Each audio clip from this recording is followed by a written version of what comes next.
еще попасть сюда большая проблема. Но те, кто попал, наверное, составит еще более великую славу этой великой страны в будущем. Я думаю, что среди тех, кто у нас сидит в автобусе, есть мамы, папы, бабушки, дедушки, правда? И иногда наверняка вы заглядываете в дневнички ваших чат, ну, дабы убедиться, как же они там учатся, да? А никогда не думали, кто же нам придумал этот замечательный дневник, сколь охотно мы с вами пользуемся, верно?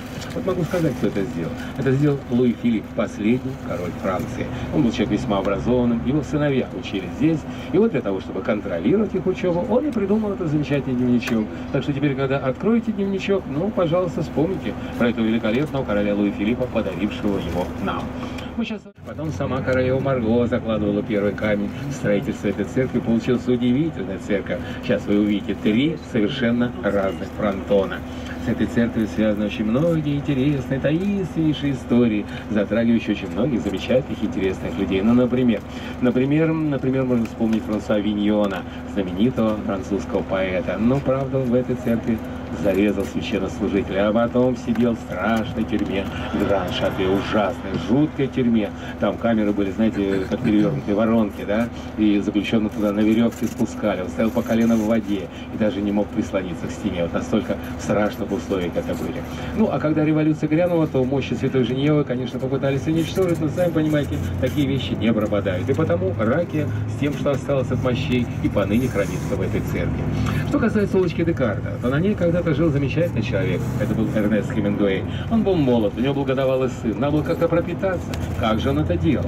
Он сажал сына в колясочку, вывозил в Люксембургский сад, и вот там добывал пропитание. Ловил самых жирных голубей, сворачивал им голову и прятал в колясочку. А так он пропитался. Справа, друзья мои, библиотека Святой Женевьевы, 7 миллионов томов. Крупнейшая французская библиотека. А слева, видите, здание такое с колоннадой, да? Это мэрия 5-го округа. Посмотрите, на двери такая медалька как бы. И на ней изображен такой кораблик. Это часть герба Парижа. Почему кораблик? Да потому что гильдия перевозчиков через Сену была очень богата, исправно платившая налоги. Вот в честь этого кораблик и попадает на герб Парижа. Ну, а в разрезе улицы вы, наверное, видите вот эту зелень и дворец. Это Люксембургский дворец и Люксембургский сад. В свое время когда-то Мария Медичи, мать Людовика XIII, выкупила у графа Люксембургского этот дворец, перестроила его в любимом ей флорентийском стиле и разбила Люксембургский сад. А там есть галерея красивейших женщин Франции, то бишь королев Франции, о чем я вам вчера на Монпарнасской башне и рассказывал. Ну, а во время революции, конечно, была тюрьма.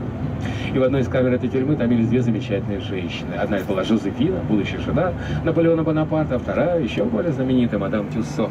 Им даже уже обрезали волосы, собираясь отправить на гильотину, но вмешался любовник Жозефины Баррас и вытащил их отсюда. И на второй день Жозефина своим подружкам писала замечательные письма.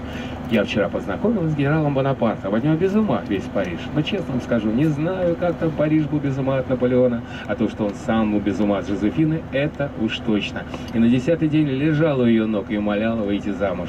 А ей, честно говоря, терять-то было нечего. Муж Викон Багарне уже благополучно попал на гильотину, и на руках было 2 детей. Генриетта, которая впоследствии выйдет замуж за брата Наполеона, и появится Наполеон III, будущий император Второй империи, и сын Эжен Багарне, человек удивительной судьбы, выдающийся полководец, участвовавший во многих походах Наполеона. Это был тот человек, который вывел остатки французских войск оттуда, из России. Человек, которого прочили в королевстве.